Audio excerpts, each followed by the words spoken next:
drunk fan tried to grab John Lennon on stage. What John did next stunned 15,000 people. The stage, a crucible of light and shadow, where legends are forged and souls laid bare. For John Lennon, it was a familiar battlefield, a place where the roar of the crowd could be both a blessing and a curse. America, a vast, sprawling canvas where he had sought both reinvention and redemption. But even in the heart of its grandest arenas, the ghosts of his past and the volatile nature of fame always lurked just beyond the spotlight. It was a night like any other, or so it seemed, the air thick with anticipation, the hum of thousands of voices blending into a single, fervent prayer. The year, a blur in the relentless march of time, but the energy undeniable. John Lennon, a figure both revered and reviled, stood at the precipice of another performance. His music, a balm for some, a challenge for others, always carried the weight of his turbulent spirit. He had faced down governments, battled the press, and wrestled with his own inner demons. But the stage, with its unpredictable currents, held its own unique dangers. He walked onto that stage, a solitary figure against a backdrop of blinding lights. The cheers, a deafening wave, washed over him, yet a part of him remained detached, observing. He saw the faces in the crowd, the adoring, the curious, the lost, each one a mirror, reflecting a piece of his own fractured journey. He carried the scars of a life lived under an unforgiving microscope, the wounds of betrayal, the burden of expectation. He had learned to build walls, to project an image of cool defiance, even as the chaos of the world and his own mind threatened to consume him. A concert. More than just a collection of songs, it was a communion, a shared breath between artist and audience. But within that communion, there always existed a fragile line, a boundary of unspoken rules. A line that once crossed could shatter the illusion, revealing the raw, dangerous truth beneath the glamour. John knew this. He had seen the adoration turn to obsession, the love curdle into something darker. He understood the volatile alchemy of a crowd, how easily it could shift from worship to something far more sinister. And on this particular night, in an arena pulsating with 15,000 souls, that fragile line was about to be tested. A single thread, frayed by alcohol and a twisted sense of grievance, was about to snap. A moment, unforeseen and terrifying, lay coiled in the shadows, waiting for its cue. It would not be a clash of musical titans, nor a political statement. It would be something far more primal, far more human. A confrontation that would force John Lennon, the icon, to confront John Lennon, the man, in front of a stunned, silent multitude. The stage was set, not just for a performance, but for a revelation, and the world, unknowingly, was about to witness a scene that would redefine courage, compassion, and the true meaning of connection. The roar of the crowd was a beast, hungry and insatiable. It fed on the energy John poured out, demanding more, always more. He stood center stage, bathed in the harsh glare of the spotlights, his guitar a familiar extension of his soul. His voice, a raw, honest instrument, cut through the din, delivering lyrics that were both personal confession and universal anthem. He was a paradox, a man who craved peace yet thrived in the eye of the storm, a prophet of love, often consumed by his own internal battles. This was John Lennon in America, a country that had both embraced and persecuted him. He had found a new home, a new life, yet the echoes of his past, the relentless scrutiny, the weight of a global legacy, never truly faded. Each concert was a delicate dance, a tightrope walk between the public persona and the private man. He gave them the rebel, the poet, the rock and roller. But beneath the veneer of cool confidence, a deeper current flowed, a profound sensitivity, a yearning for genuine connection, and a simmering vulnerability he rarely allowed the world to see. The arena itself was a cathedral of modern spectacle. Towering speakers, blinding lights, a massive video screen amplifying every gesture, every grimace, every knowing smirk. It was designed to create an immersive experience, to elevate the performer to something larger than life. But for John, it often felt like a cage, albeit a gilded one.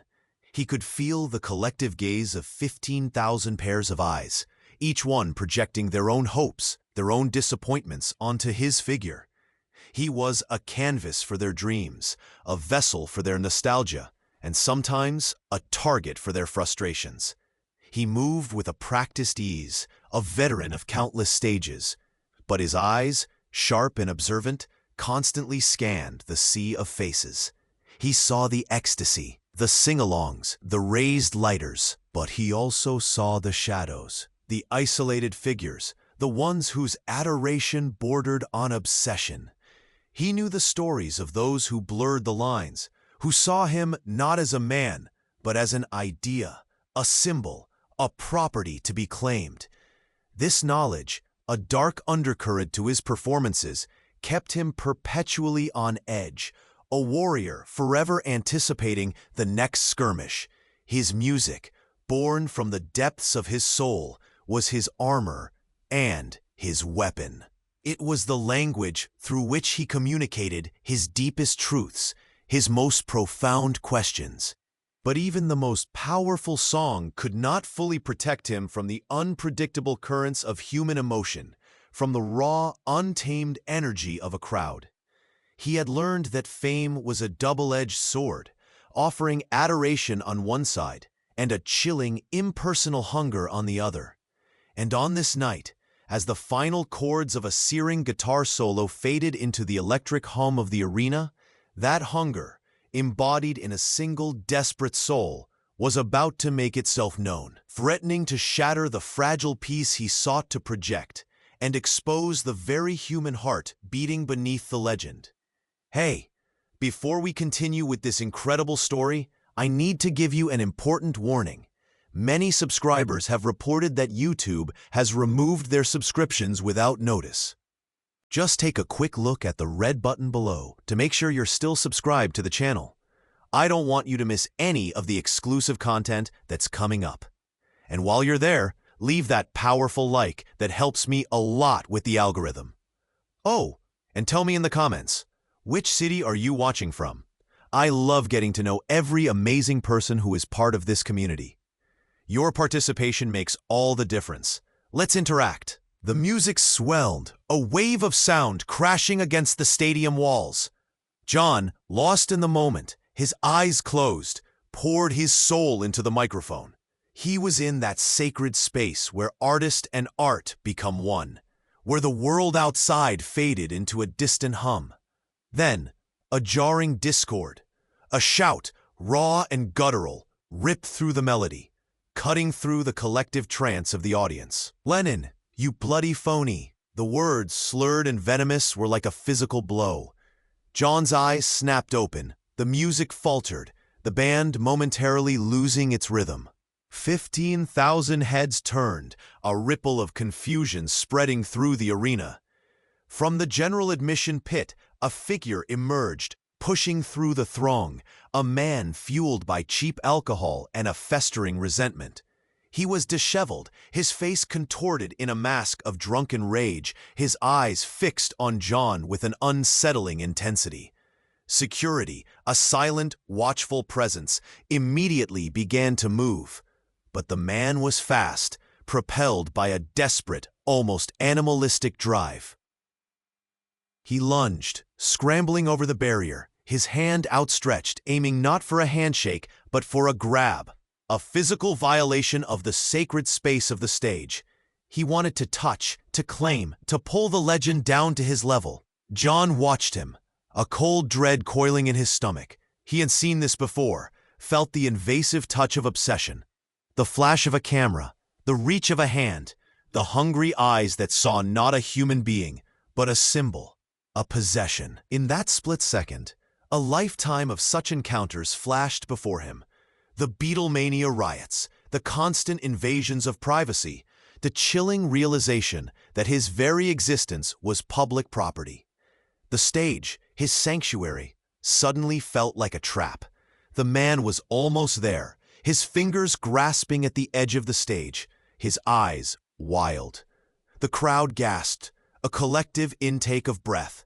Security guards were closing in, their faces grim, ready to intervene with force. The narrative was clear. A drunk fan, a security incident, a swift removal. The show would pause, then resume, the moment quickly forgotten, swept under the rug of professional composure. But John Lennon, in that pivotal moment, made a choice that defied every expectation, every protocol. He didn't flinch. He didn't retreat. He didn't even signal for security. Instead, he took a step forward, his guitar still slung low, his gaze unwavering. The band, sensing his intent, held their breath, their instruments silent. The man, now half on stage, half off, was struggling with the security guards who had finally reached him. His face was red, his breath heavy with alcohol. "You think you're so special, Lennon?" He slurred, his voice choked with effort. "You're just a man, a bloody fraud." And then John spoke. His voice, amplified by the microphone, cut through the rising tension, calm and clear, yet imbued with an unexpected authority. "Let him go." The words hung in the air, a command that stunned everyone. Security guards paused, looking at each other, then at John. Disbelief etched on their faces. The drunk fan, momentarily released, stumbled forward, now fully on the stage, just a few feet from John. The arena was dead silent.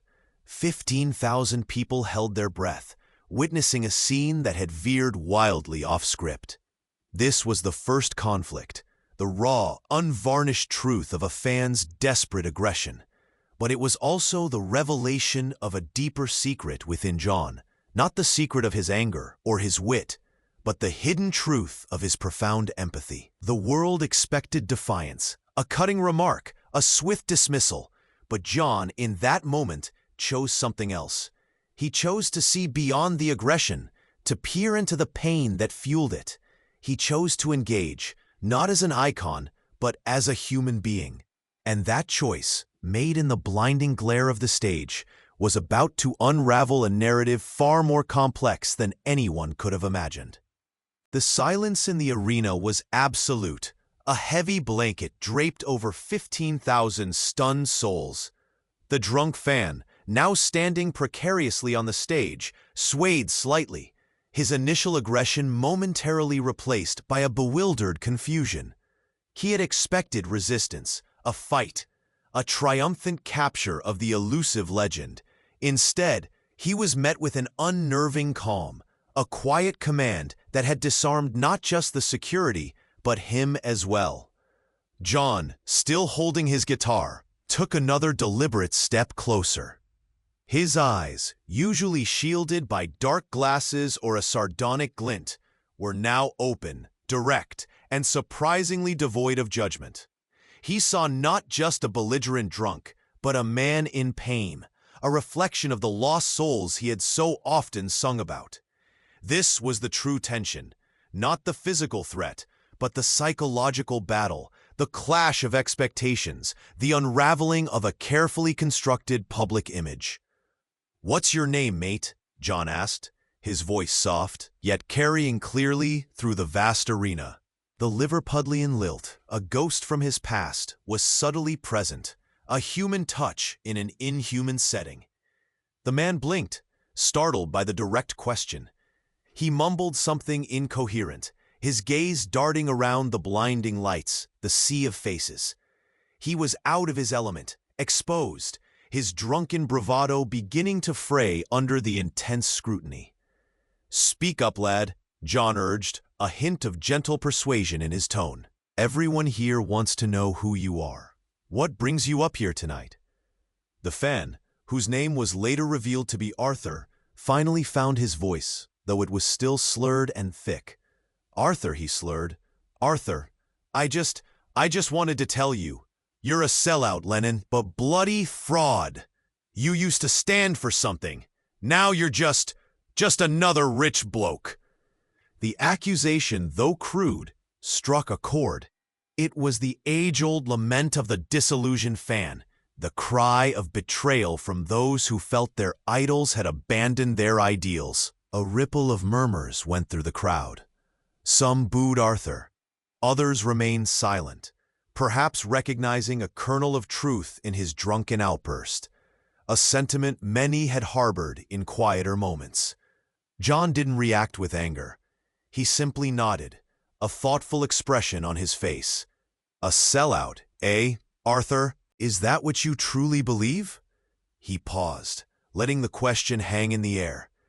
And what, pray tell, did I sell out exactly? My soul? My music? Or just your idea of what I should be? The tension in the arena was palpable. The confrontation had escalated from a mere security incident to a philosophical debate played out on the grandest stage. Arthur, emboldened by John's engagement, puffed out his chest. You sold out the dream, Lennon. The dream of peace. The dream of revolution. You became respectable. You became them. He gestured vaguely at the unseen forces of establishment. John's gaze hardened slightly, a flicker of the old defiance returning. Respectable, you say? Is seeking a quiet life, raising a son, trying to make sense of a chaotic world, is that selling out, Arthur? Or is it simply growing up? He took another step, closing the distance between them. And what about you, Arthur? What dream are you living? What revolution are you fighting here tonight, on my stage? The question was a direct challenge, cutting through Arthur's drunken bluster.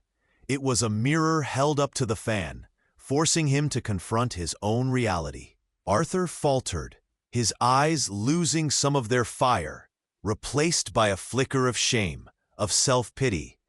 The alcohol, which had given him courage, now made him feel exposed, vulnerable.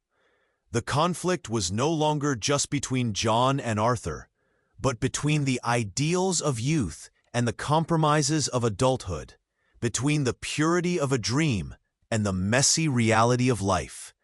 John, the protagonist, was not just defending himself, but challenging the very notion of what it meant to be an artist, a public figure, a human being navigating a complex world. The tension mounted, not with the threat of violence, but with the raw, emotional weight of unspoken truths, poised on the brink of revelation. The stage had become a confessional, and 15,000 people were silent witnesses to a deeply personal drama unfolding before their very eyes. The arena held its breath, suspended in the electric tension between John and Arthur. John's question, sharp and incisive, had pierced through the drunken haze, striking at the core of Arthur's resentment. The fan, once belligerent, now stood exposed, his bravado deflating under the weight of John's gaze. He mumbled, incoherent, his eyes darting away, unable to meet the steady intensity of the legend before him. What dream are you living, Arthur? John repeated, his voice softer now, but no less penetrating. What revolution are you fighting? Here tonight on my stage. He paused, letting the words sink in, allowing the profound silence of the crowd to amplify their meaning. Because from where I stand, mate, it looks like you're fighting yourself. This was the climax, the moment where the external conflict dissolved, revealing the true internal battle. Arthur, cornered, his defenses shattered, finally broke. A choked sob escaped him, raw and unexpected. The anger drained from his face, replaced by a profound, heartbreaking despair. He sank to his knees on the stage, his head in his hands, his body racked with silent, agonizing sobs. The sight of the once aggressive fan, now a crumpled, weeping figure, stunned the 15,000 people into an even deeper silence. The boos had ceased, the murmurs had died. All that remained was the sound of Arthur's ragged breathing, amplified by the arena's sound system, a stark, human counterpoint to the earlier rock and roll thunder. John watched him, his own face etched with a complex mix of sorrow and understanding. He knew this pain. He had felt it himself, in the darkest corners of his own soul.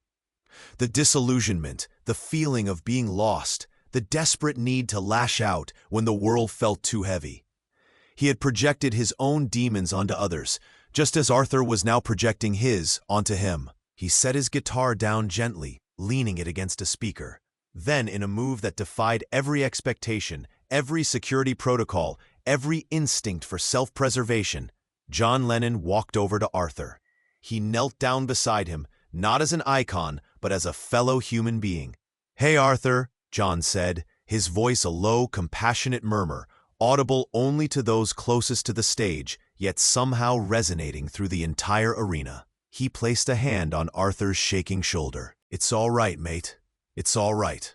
Arthur looked up, his face streaked with tears and grime, his eyes wide, with a mixture of shame and disbelief.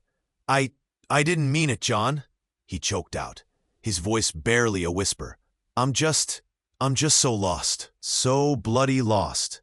And in that decisive moment, the secret was fully revealed. Not just Arthur's pain, but John's profound, almost spiritual capacity for empathy. The world expected a rock star, a legend, a defiant rebel. But John, in his most vulnerable moment, chose to be a healer. He chose connection over confrontation, understanding over judgment. He chose to see the humanity in the man who had tried to tear him down. He pulled Arthur gently to his feet, guiding him to the edge of the stage, away from the blinding lights, towards a quieter, more shadowed corner. He didn't dismiss him, didn't hand him over to security. Instead, he held him, a simple, human embrace, in front of 15,000 silent witnesses. The king of rock and roll, comforting a broken man. This was the darkest, most decisive moment, not of conflict, but of a profound, unexpected grace. And in that embrace, the true heart of John Lennon, the man behind the legend, was laid bare for all to see. The embrace, brief but profound, sent a ripple through the stunned audience. It was a silent testament to a shared humanity, a moment of raw, unscripted connection that transcended the boundaries of stage and crowd.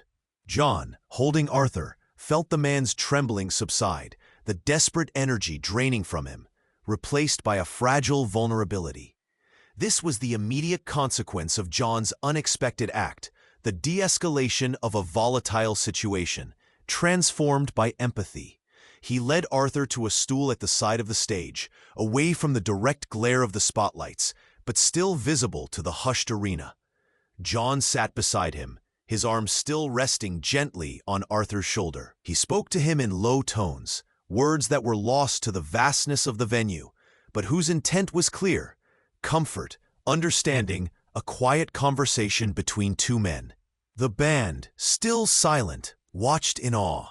The security team, once poised for intervention, now stood back, their expressions softened, witnessing a masterclass in human connection.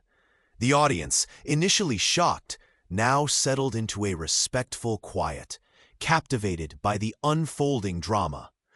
This was not a concert anymore. It was a profound, communal experience, a shared moment of introspection. For nearly 10 minutes, John remained with Arthur. He listened, truly listened, as Arthur, his voice still shaky, began to pour out his story. The loss of his job, the unraveling of his life, the crushing weight of despair that had led him to seek solace in alcohol and to lash out at the symbols of success he felt had abandoned him. He spoke of feeling invisible, forgotten, a ghost in a world that celebrated only the bright and the beautiful. John, in turn, shared fragments of his own struggles, not as a celebrity, but as a man.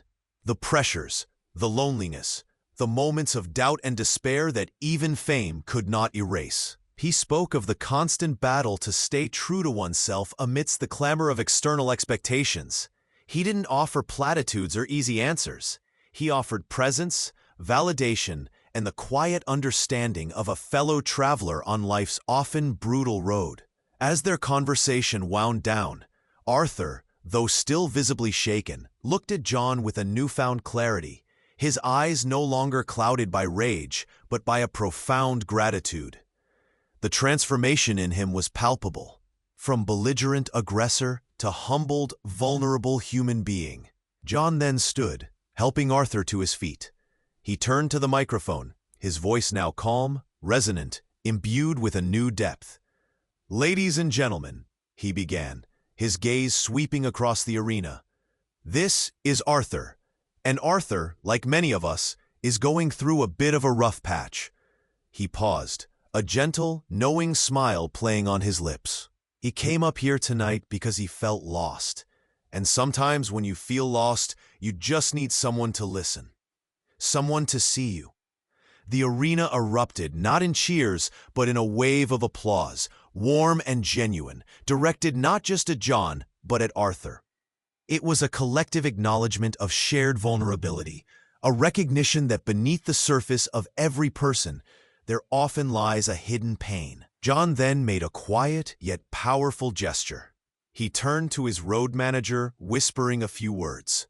The manager nodded, then discreetly led Arthur backstage, not for removal, but for a quiet conversation, a warm meal, and an offer of genuine support.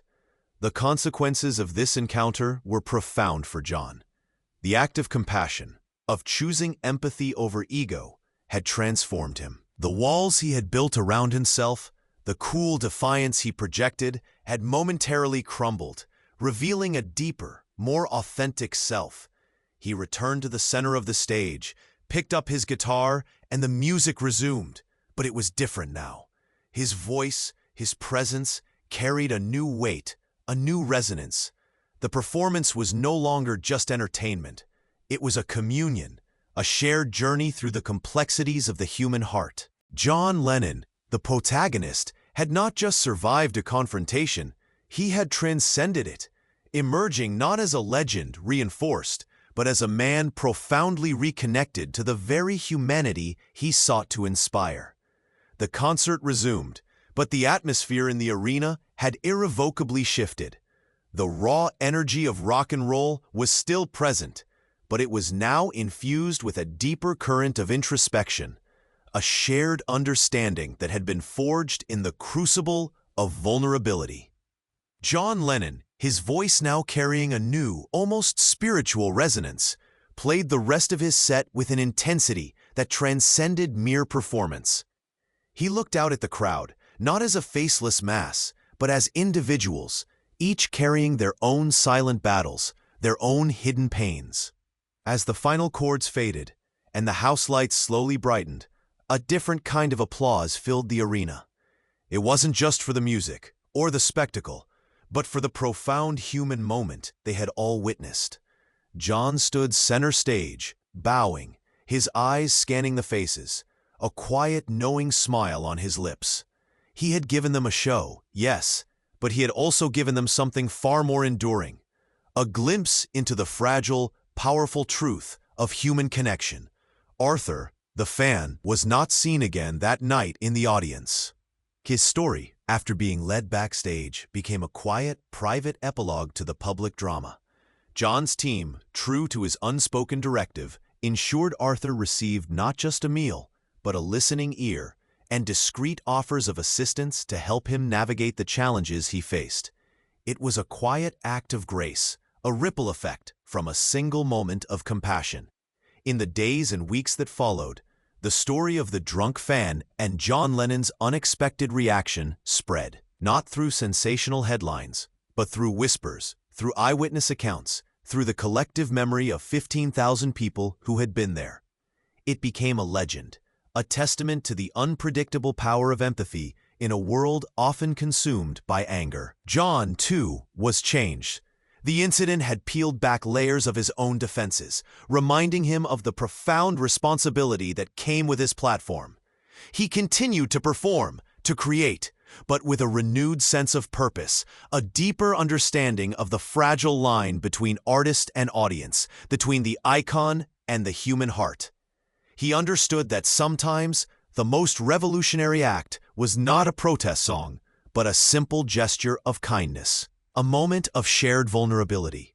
Years later, long after the roar of the crowd had faded into history and the legend of John Lennon had taken its final tragic turn, the memory of that night in the arena lingered. It was a reminder that even in the most public of spectacles, the most profound truths often emerge from the most unexpected places.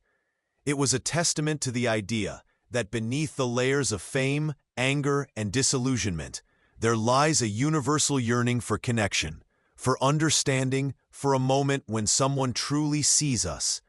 The stage, now empty, stands silent. The echoes of music, of cheers, of a single desperate cry, have long since dissipated into the ether. But the question remains, suspended in the quiet hum of memory. What if, in our own lives, when confronted by aggression, by anger, by the desperate cries of the lost, we chose not to recoil, not to judge, but to simply see? What if, like John Lennon on that unforgettable night, we dared to step forward, to offer not defiance, but a hand, a listening ear, a moment of shared humanity? For in that choice, in that unexpected act of grace, lies the true power to stun, to transform, and perhaps to heal, not just a single soul, but the very fabric of the world around us. The music, after all, was always about more than just notes. It was about connection. And sometimes, the most powerful connection is forged in the silence, in the space between the songs, when a legend dares to be simply, profoundly human.